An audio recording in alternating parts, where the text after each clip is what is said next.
बंदौ गुरुपद कंज कृपा सिंधु नर रूप हरि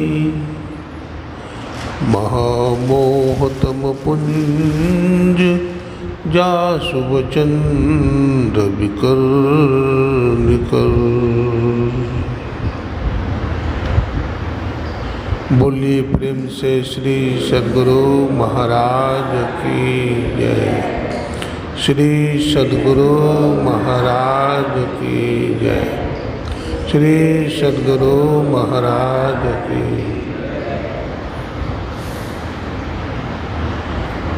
अव्यक्त रूप में अनंत श्री विभूषित परमाराध्य ब्रह्मलीन गुरुदेव के त्रैलोक पावन पाद पद्मों में कोटि कोटि नमन।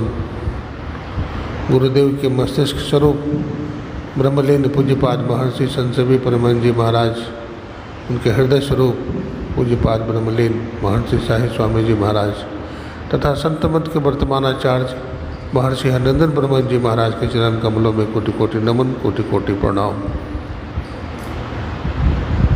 हमारे आदरणीय अध्यक्ष महोदय पोद्दार साहब, हमारे शुक्ला साहब, अनिल भाई तथा समिति के सभी पदाधिकारीगण, सत्संग प्रेमी सज्जनों, भक्तिमती माताओं बहनों, सबों को नमन करते हैं, सबों को प्रणाम करते हैं।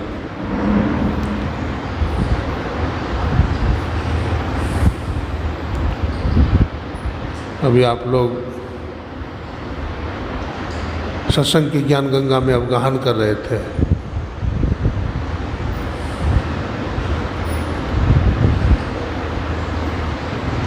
राम भगति जहाँ सुर सरि धारा, सरसय ब्रह्म विचार प्रचारा। विधि निषेधमय कलिमलि हरणी, करम कथा रविनंदनी बरनी। मज्जन फल देखो तत्काला, का कहो पिक बको मराला। सत्संग से कौआ कोयल हो जाता है, बगुला हंस हो जाता है।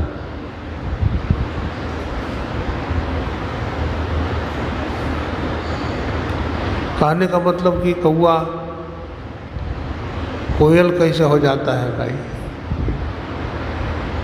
तो स्वामी जी कहते हैं कोयल होने का मतलब है कोयल की तरह जो कटुवादी है वो मृदुवादी हो जाता है।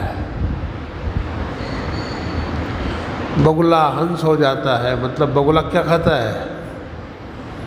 मछली, मांस का भक्षण करने वाला है।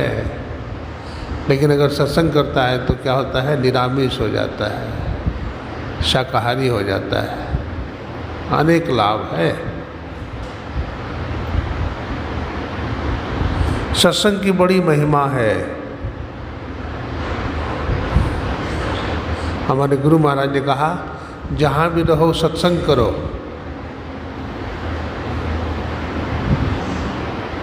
सत्संग सर्वाधार है, सबका आधार है सत्संग। जैसे हम लोग अभी धरती पर बैठे हैं तो धरती का भी को भी तो किसी का सहारा है, किसी के सहारे पर धरती खड़ी है। तो जो सबका सहारा है वो सत्संग है। संत सबसे बड़े हैं। संत को भगवंत से भी बड़ा बताया गया है। यद्यपि गोस्वामी तुलसीदास जी लिखते हैं, संत भगवंत अंतर निरंतर विमल किमपि कहा दास तुलसी। संत और भगवंत में कोई अंतर नहीं है। लेकिन संत पलटू साहब कहते बहुत अंतर है जी। क्या? सबसे बड़े हैं संत दूजे नाम है, तीजे दश अवतार में प्रणाम है। ब्रह्मा विष्णु महेश सकल अवतार है, अरे हारे पलटू सबके ऊपर संत मुकुट सिरताज है। देखिए,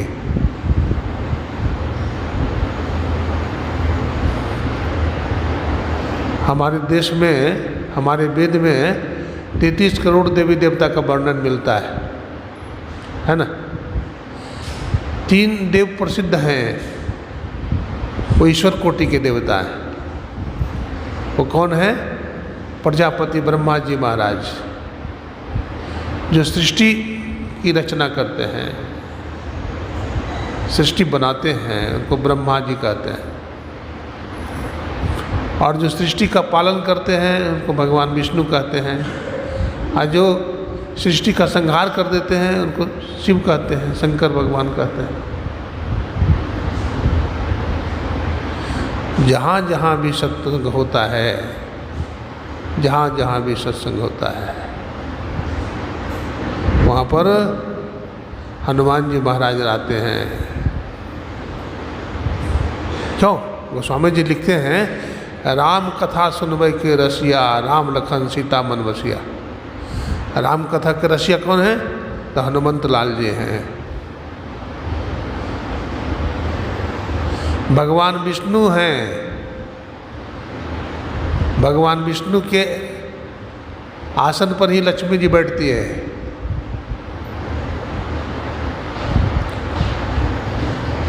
लक्ष्मी जी संत के आसन के बगल में नहीं बैठ सकती। क्यों? लक्ष्मी है संतन की चेरी। लक्ष्मी जी संत के अगर बैठने भी कहेंगे तो लक्ष्मी जी कहें नहीं नहीं महाराज हम नहीं बैठेंगे, हम नीचे बैठेंगे। ठीक है, भगवान विष्णु के पास में बैठ जाती हूँ, उनकी अर्धांगिनी हूँ, तो लक्ष्मी जी क्या, भगवान विष्णु भी संतों के समान आसन पर नहीं बैठ सकते। वो भी संतों का आदर करते हैं।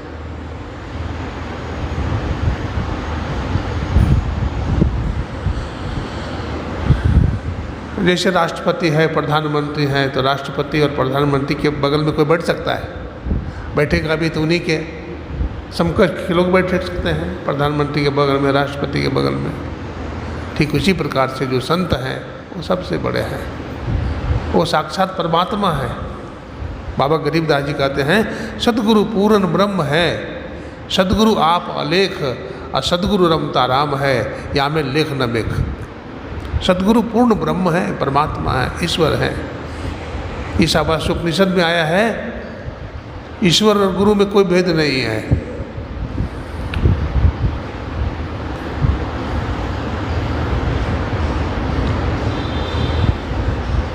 सत्संग की बड़ी महिमा है। धरती से जैसे अन्न पैदा होता है, सत्संग से ज्ञान पैदा होता है। सत्संग ज्ञान भूमि है। अगर सत्संग नहीं करेंगे तो हम लोगों का विवेक खो जाएगा। हाँ, सत्संग करने से बुद्धि बढ़ता है, सत्संग करने से बल बढ़ता है, सत्संग करने से तेज बढ़ता है, सत्संग करने से ज्ञान मिलता है, सत्संग से जीवन मिलता है। सत्संग से क्या नहीं मिलता है? कोई कितना हो गिरा हुआ आदमी हो, कितना हो दुष्ट हो, लेकिन वो सत्संग करना शुरू कर देगा तो धीरे धीरे उसमें शिष्टता आ जाएगी। और कोई कितना हो अच्छा व्यक्ति हो, गुणवान व्यक्ति हो, सत्संग छोड़ देगा, कुसंग करेगा तो पाताल चला जाएगा, नीचे चला जाएगा, धंस जाएगा। इसलिए गोस्वामी जी ने कहा, बिनु सत्संग विवेक न होई, और राम कृपा बिनु सुलभ न सोई।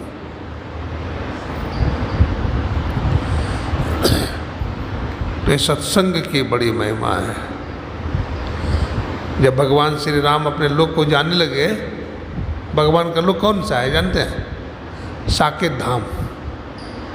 जब भगवान श्री राम साकेत धाम जाने लगे तो हनुमान जी से कहा कि हनुमान, अब धरती पर रहने का हमारा समय समाप्त हो गया, अब मैं अपना लोक जाना चाहता हूँ, चलोगे? तो हनुमान जी महाराज पूछते हैं, प्रभु आपका लोक कौन सा है? तो कहा साकेत धाम, चलोगे? तो हनुमान जी पूछते हैं, वहाँ सत्संग होगा? तो कहते नहीं प्रभु, वहाँ तो सत्संग नहीं होगा। तो महाराज वहाँ जाके क्या करेंगे? तो कहाँ रहोगे तुम? तो प्रभु जहाँ राम कथा होगी, हम राम कथा छोड़ करके आपके साथ नहीं जाऊँगा। भगवान राम प्रसन्न हो गए, आशीर्वाद दिया, हे हनुमान,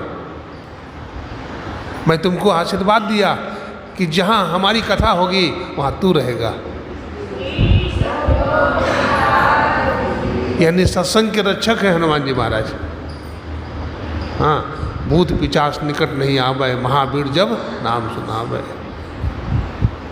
भूत पिशाच नहीं आ सकता है। संकट से हनुमान छुड़ावे, संकट मोचन है हनुमान जी महाराज। भगवान राम का ही आशीर्वाद है हनुमान जी को। सेवक ही ने, सेवक को बहुत आशीर्वाद मिल जाता है, अनायास से मिल जाता है। भगवान राम कहते हैं, हनुमान हमसे ज़्यादा पूजा तुम्हारी होगी, लेकिन श्री राम मंदिर भी बनाता है, हनुमान मंदिर भी बनता है न।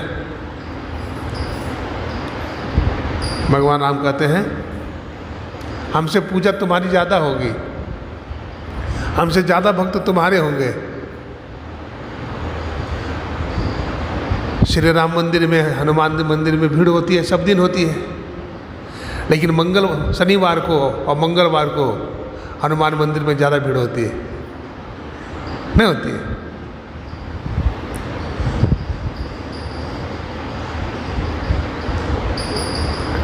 तो वे भगवान राम का आशीर्वाद है हनुमान जी को।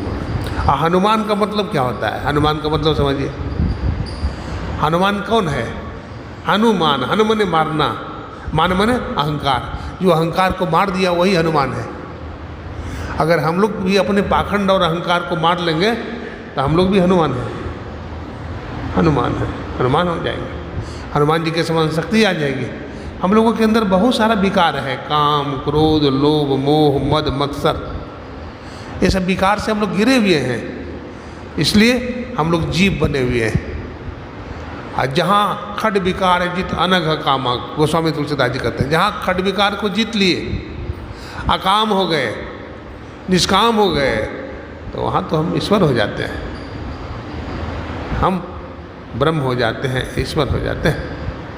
हमारे एक मंसूर संत मंसूर हुए, वो अपने को कहते थे अनहलक, अनहलक, अनहलक। बतलाते हैं पाकिस्तान की तरफ से आ रहे थे, भारत में आए। भारत का उस समय शासक था खलीफा, बादशाह। तो अपने को अनहलक कहा तो कहा कि अरे अपने कोई अनहलक का मतलब मैं ब्राह्मण हूँ, मैं ईश्वर हूँ। तो कहा कि नहीं तू अनहलक नहीं तो हूँ, तू हूँ अलग है। कहा मैं हूँ अलग नहीं हूँ, मैं अनहलक हूँ, अनहलक, साक्षात ब्रह्म हूँ, ईश्वर। मैं ईश्वर का स्वरूप नहीं हूँ, रूप नहीं हूँ, मैं अनहलक हूँ। तो मौलवियों ने इतराज़ किया कि अल्लाह को, खुदा को, भगवान को झूठा बनाया है। अब भगवान से भी बड़ा बनता है, जीव भगवान कैसे हो सकता है? कितना हो श्रेष्ठ हो जाए। तो उस पर षड्यंत्र चलाया गया, उसको बंदी बना लिया गया। सबसे पहले उसका हाथ काटा गया, दोनों हाथ काट दिया गया। बोला वो दोनों हाथ ऊपर उठाओ, दोनों हाथ को तलवार से काट दिया गया, लेकिन दुखी नहीं हुआ वो। उसके बाद में इसका पैर काट दो, दोनों टांग काट दिया। फिर कहा इसका गर्दन काटो, तो जब गर्दन कटने लगा बोला रुक जाओ, अनहलक से, उस ईश्वर से, ब्रह्म से हमें बात करने दो। ओ ब्रह्म, ओ परमात्मा, आपने सब जीवों को बनाया है, सब पर आपकी रहमत है। जो हमें दंड दे रहा है उसको दुखी मत करना, उसको आप दंड मत देना, क्योंकि इस धरती पर जो भी लोग आते हैं, संत महापुरुष, उनको जुल्मियों का जुल्म सहना पड़ता है। तो इसमें कोई बात नहीं है, हम राजी हैं उसी में जिसमें तेरी रजा है। आर यू भी वाहबा है, आर वो भी वाहबा है ना। इसलिए उनको कोई दंड मत देना। देख, ईसा मसीह क्राइस्ट को भी जब फांसी की सज़ा दी गई, जब सूली पर चढ़ाया गया, तब क्या कहा? वो परमात्मा इसे माफ़ कर देना, क्योंकि नहीं जानते हैं कि हम क्या कर रहे हैं। Oh my god, forgive to him they don't know what they are doing, उसे माफ़ कर देना। तो संत कितने दयालु होते हैं। कोड़ काट, वो स्वामी जी कहते हैं, कोड़ काट धरती सहे अब काट कूट बन राय, अब खलके बचन साधु सहे और उसे सहा न जाए। धरती को कोड़ काट देते हैं, धरती मैया बोलती है कुछ, कितना गंदगी फैला देते हैं धरती पर, शमशान में मुर्दा जलाते हैं, धरती मैया बोलती है कुछ नहीं बोलती। कोड़ काट कूट, जंगल को तहस नहस कर देते हैं, लेकिन वृक्ष कुछ बोलता है? कुछ नहीं बोलता है। बुंद आघात सहे गिरी कैसे, खल के वचन संत सहे जैसे। वर्षा होती है पर्वत पर, पहाड़ पर, तो पहाड़ कुछ बोलता है? ओ इंद्र भगवान, हम पर ओला क्यों बरसा रहे हो? बोलता है? नहीं बोलता है। ठीक उसी प्रकार से संत भी कुछ नहीं बोलते हैं, वो परमात्मा के राजी में राजी हो जाते हैं। संत बतलाते हैं, ये दुनिया वाले लोग, तुम सुखी हो जाओगे जब ईश्वर की इच्छा में अपनी इच्छा मिला दोगे। जब ईश्वर की इच्छा में अपनी इच्छा मिला दोगे तो सुखी हो जाओगे, और नहीं द्वैत भाव रहेगा तब दुखी रहोगे। ओ परमात्मा, तूने वर्षा करा दिया, हमारे सारे फसल बह गए। हाँ, इसलिए परमात्मा के राजी में हमें राजी होना चाहिए। यदि सुखी हैं तो भी परमात्मा की कृपा है, यदि हम दुखी हैं तो भी परमात्मा की कृपा है। हम जिस हाल में भी रहें उस हाल में प्रभु परमात्मा को हम धन्यवाद देना चाहिए। ये संसार में सुखी रहने का तरीका है।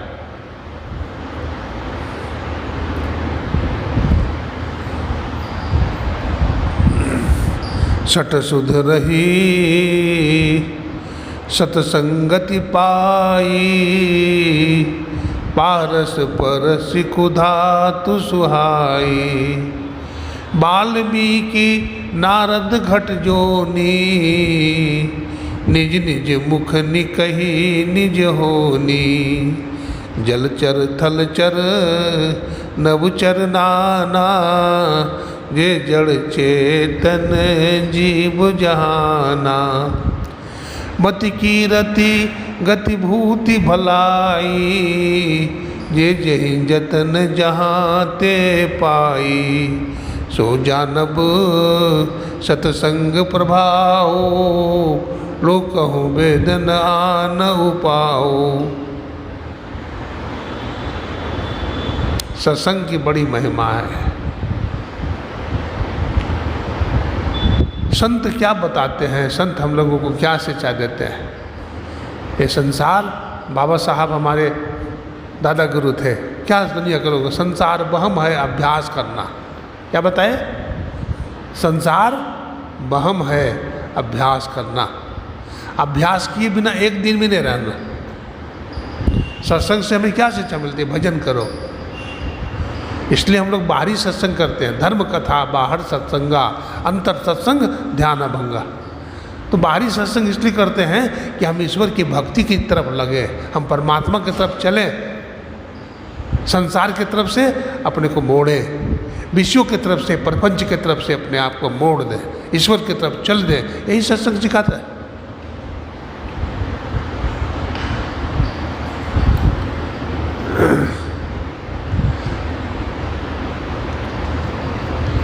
हम संचय वृत्ति न रखें ज़्यादा। हाँ, हम संसार में फैलते जा रहे हैं। हमारा मन दुनिया में फैल रहा है, हमारी चित्तवृत्ति फैल रही है संसार में। ये चाहिए तो वो चाहिए तो वो चाहिए। ठीक है, जो ज़रूरत है, रोटी कपड़ा मकान, ठीक है, इतना तो सबको चाहिए। रोटी के बिना नहीं रह सकते, कपड़ा के बिना नहीं रह सकते, मकान के बिना नहीं रह सकते, दवा दारू के बिना नहीं रह सकते। जरूरी है, जो जरूरी है सो जरूरी है। लेकिन विलासता संबंधी आवश्यकता यदि हमारी पूरी नहीं हो तो हमें ज़्यादा चिंता नहीं करनी चाहिए। अमेरिका में एक लड़की थी, उसका नाम था अटलांटिका। क्या नाम था? अटलांटिका। वो बड़ी सुंदरी थी। वो किसी देवता की पूजा करती थी। देवता की बड़ी आराधना की, पूजा की, देवता प्रसन्न हो गए। उन्होंने कहा बेटी मांगो, क्या मांगती हो, तुम्हारी तपस्या पूरी हो गई। अटलांटिका ने कहा कि आप यदि हमसे प्रसन्न हैं तो हमको आशीर्वाद दीजिए कि दौड़ में हमको कोई पराजित न कर सके, दौड़ में हमको कोई पराजित नहीं कर सके, और यदि हम किसी से पराजित हो जाऊं तो उसी से हमारा विवाह हो जाए। तो कहा ठीक है, ऐसा ही होगा, आशीर्वाद है। अब वो वहाँ से आशीर्वाद लेकर निकली तो दौड़ में वो भाग ले ली। दौड़ में सर्वश्रेष्ठ विजयी हुई, सबसे आगे दौड़ में निकल जाती थी, प्राइज मिलता था हर जगह। तो युवक लोगों को बड़ा आश्चर्य होता था, क्या बात है, हर मेडल यही जीत लेती है, हर पुरस्कार यही लेती है, प्रथम पुरस्कार, हम लोग तो पीछे हो जाते। तो एक युवक को बहुत अखरा, उन्होंने सोचा कि क्या हम इससे कम हैं, हम भी मनुष्य हैं, हम भी इंसान हैं, हम इसको पराजित करेंगे। तो वो भी अपना इष्ट की उपासना करना शुरू किया, पूजा पाठ शुरू कर दिया। तो अपने इष्ट की उपासना किया, पूजा किया। तो पूजा उपासना करते करते इष्ट प्रकट हो गए। बोला मांगो, तुम्हारी तपस्या पूरी होगी, मांगो, क्या मांगते हो। तो कहा कि हम अटलांटिका को पराजित करना चाहते हैं। तो कहा कि देखो, ये आशीर्वाद मैंने किसी को दे दिया है, अभी आशीर्वाद मैं तुमको नहीं दूंगा, नहीं दे सकता। ये अटलांटिका को आशीर्वाद दे दिया हूँ कि सर्वश्रेष्ठ दौड़ में विजयी होने वाली वही है, तो अब मैं वो आशीर्वाद तुमको नहीं दे सकता, दूसरा आशीर्वाद मांगो। देखो, देवताओं में मेल होता है, आदमी आदमी में झगड़ा होता है, राक्षस राक्षस में झगड़ा होता है, लेकिन देवता देवता में झगड़ा नहीं होता है, क्योंकि उनका बहुत बड़ा संगठन होता है।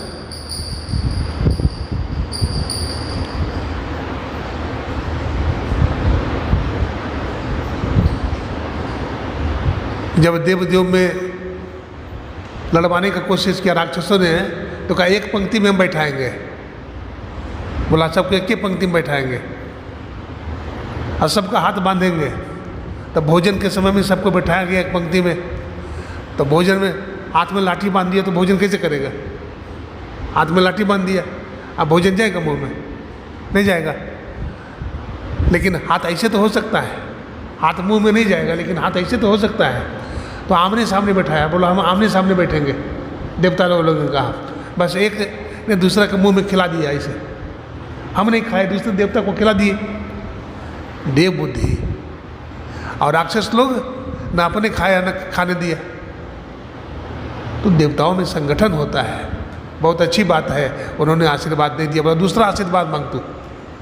ये आशीर्वाद किसी को दे दिए, तो दूसरा आशीर्वाद मांगा, हम अटलांटिका को पराजित करना चाहते हैं। देवता ने कहा हाँ पराजित हो जाएगी, उपाय बता देता हूँ। बोला उपाय बता दीजिए हमको तो उपाय चाहिए, पराजित करना है। बोला तुम बहुत धन कमाओ। क्या कहा? बहुत धन कमाओ, तुम अपने जमीन जायदाद को बेच दो और सोने का मोहर असरफी खरीद लो। वो जितना जमीन जायदाद था सबको बेच दिया और सोना का मोहर खरीद लिया। और सोना का मोहर खरीद लिया। अब इधर दौड़ है ना, दौड़ है, तो दौड़ में अटलांटिका भी है और ये भी है। तो अटलांटिका आगे दौड़ी जा रही है और ये पीछे है, लेकिन बहुत जोर लगाया है। तो इन्होंने जहाँ दौड़ होना था वहाँ क्या किया, जहाँ दौड़ होना था तो ये जगह जगह पर मोहर गिरा दिया। क्या किया? जगह जगह पर मोहर 10-20 मोहर गिरा दिया, फिर आगे भी गिरा दिया, फिर और आगे भी गिरा दिया। इस तरह कई जगह में मोहर गिरा दिया। तो आगे आगे अटलांटिका भागी जा रही है, देखती मोहर गिरा हुआ है सोने की। पीछे मुड़कर देखती है तो बहुत दूर है लड़का, तो क्यों ना उठा लूँ उसको। तो उठा करके झोली में भर लिया। फिर आगे बढ़े थे, फिर देखती मोहर है, फिर पीछे मुड़ के देखते अभी बहुत दूर है वो, फिर मोहर उठा लेती है। इस तरह से उसकी गति में कमी आने लगी, दौड़ में कमी आने लगी। और वो प्रतिद्वंदी जो लड़का था वो बहुत तेज़ी से दौड़ा हुआ आ रहा था, वो भी नज़दीक आ गया।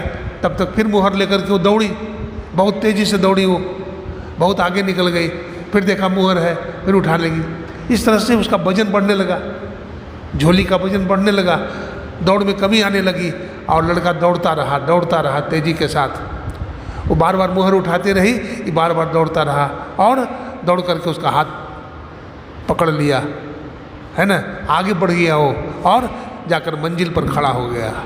उसकी जय जयकार हो गई, वो युवक जीत गया, अटलांटिका हार गए। अब उसके साथ विवाह हो गया। अब देखिए, संग्रह करने वाला पीछे छूट जाता है। हाँ, जो जीवन में, जीवन रूपी संग्राम में जो केवल संग्रह करना चाहता है, धन बटोरना चाहता है, मान सम्मान बटोरना चाहेगा, हम दुनिया में सबसे बड़ा आदमी है, हम दुनिया में सबसे सुंदर हैं, हम दुनिया में सबसे बड़ा बलवान हैं, हम सबसे बड़ा धनवान हैं, वो पीछे छूट जाएगा।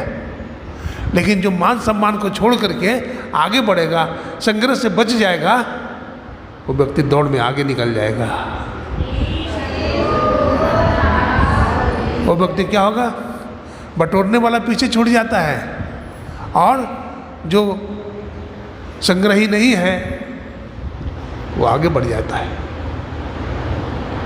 तो हमें भी अपने जीवन में त्याग होना चाहिए, हमारे जीवन में त्याग होना चाहिए। भगवान कहते हैं त्यागात् शांति अनंतरम, त्याग से शांति मिलती है, भोग से शांति नहीं है, त्याग से शांति मिलती है। हमारे जीवन में जितना त्याग होगा, सादा जीवन उच्च विचार, जितना हमारे जीवन में सादगी रहेगी, हमारा विचार उतना उत्तम होगा। जितना हमारे जीवन में भोग आ जाएगा, उतना हमारे जीवन में रोग आ जाएगा। हम रोगी बन जाएंगे, हम दुखी हो जाएंगे, हम अशांत हो जाएंगे, हम ईश्वर के पास नहीं जा सकते।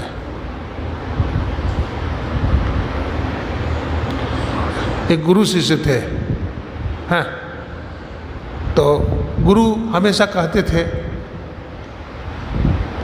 अपने शिष्यों को शिक्षा देते थे कि देखो, त्याग में सुख है, त्याग में शांति है, भोग में दुख है, रोग है, भोगो रोगो भयम, भोग में रोग है, भय है, दुख है, अशांति। तो एक दिन की बात है, गुरु शिष्य जा रहे थे भ्रमण में, तो बीच में एक नदी आई। अब नदी पार करना है, तो गुरु तो कुछ लेते नहीं थे, लेकिन शिष्य ले लेता था, अपना पॉकेट में रख लेता था रुपया पैसा। अब वो बीच में नदी आ गई तो पार होना है, तो केवट ने मांगा, दो उतराई, तो गुरु के पास तो था नहीं, तो गुरु कुछ नहीं बोला। तो चेला ने कहा कि नहीं, उतर जाना उसे। तो चेला कहता है, हमारे गुरु को मत उतारो, पैसा है, हमसे लेना पैसा। बोला ठीक है, पैसा दो। बोला मैं देता हूँ। तो उसके पॉकेट में 2 रुपया था, 2 रुपया निकाल के दे दिया, पार हो गया। आगे बढ़े गुरु शिष्य, तब चेला को मौका लग गया। तो चेला कहता है, गुरु जी आपकी बात मैं नहीं मानता था, आप बार बार कहते थे त्याग में सुख है, त्याग में शांति है, भोग में दुख है, संग्रह में दुख है, लेकिन आज हम संग्रह नहीं करके पैसा रखते तो आज नदी पार कैसे होते? बात सही है कि नहीं? तो कहा नहीं जी, संग्रह में सुख नहीं है, त्याग में सुख है। त्याग के कारण हम पार हुए, संग्रह के कारण हम पार नहीं हुए। बोला गुरु जी कैसे?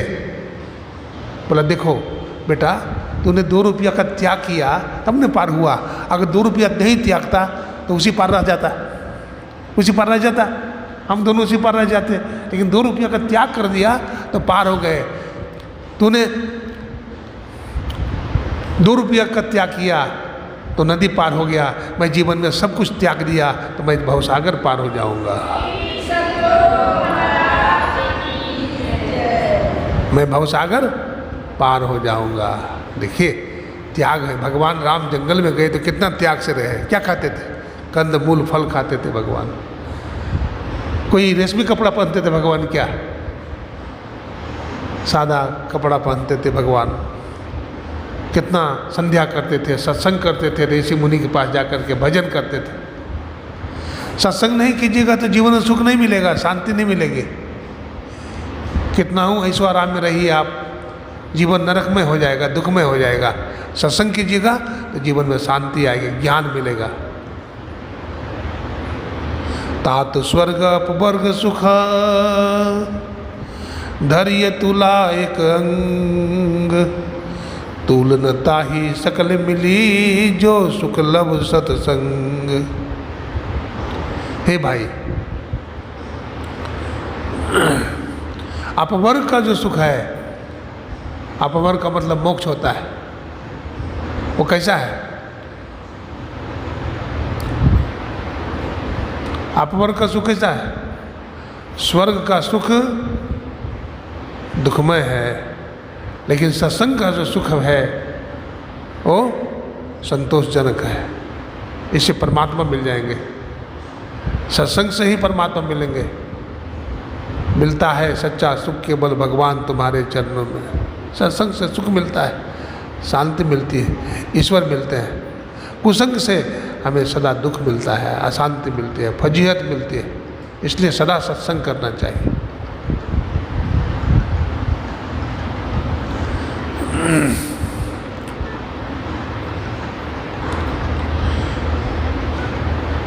कहते हैं सत्संग को एक पलड़ा पर रखा जाए और दुनिया के सब सुख को एक पलड़ा पर रखा जाए तो सत्संग का एक पल का सुख जो है वो भारी हो जाता है।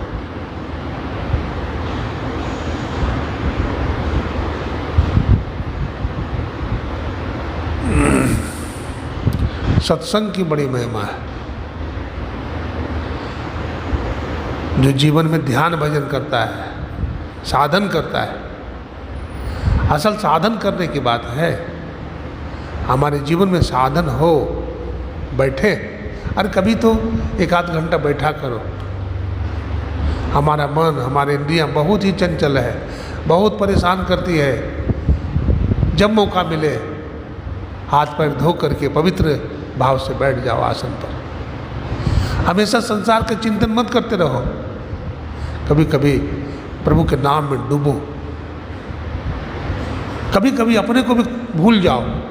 हाँ, अपने को भूलना चाहिए। होता है जो सदाचारी साधक हैं, बैठते हैं ध्यान में, जाप करते करते, मानस ध्यान करते करते शरीर का होश नहीं रहता है। एक बूढ़ी माता थी, है ना, राधा माता नाम था। 4-4 घंटे ध्यान करती थी, बैठ करके समाधि लग जाती थी।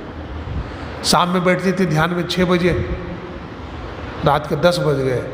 उनकी बहू जगाती थी, माँ जी भोजन का समय हो गया है, भोजन कर लीजिए। कहते बेटी कितना बजा है? बोला 10 बज गए। बोला 10 बज गए? बोला हाँ 10 बज गए। देखो शरीर का होश नहीं।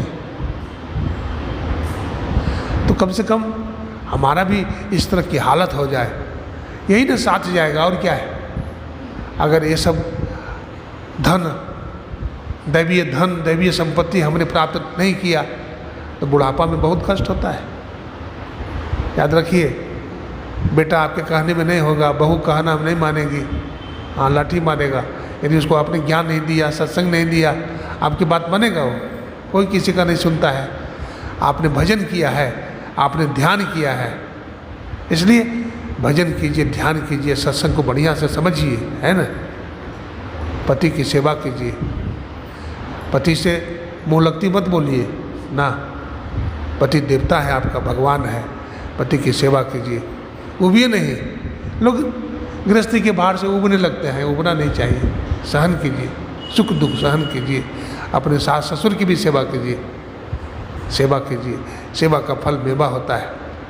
अगर इस तरह से हम सत्संग ध्यान करते रहेंगे तो हमारा कल्याण होता रहेगा।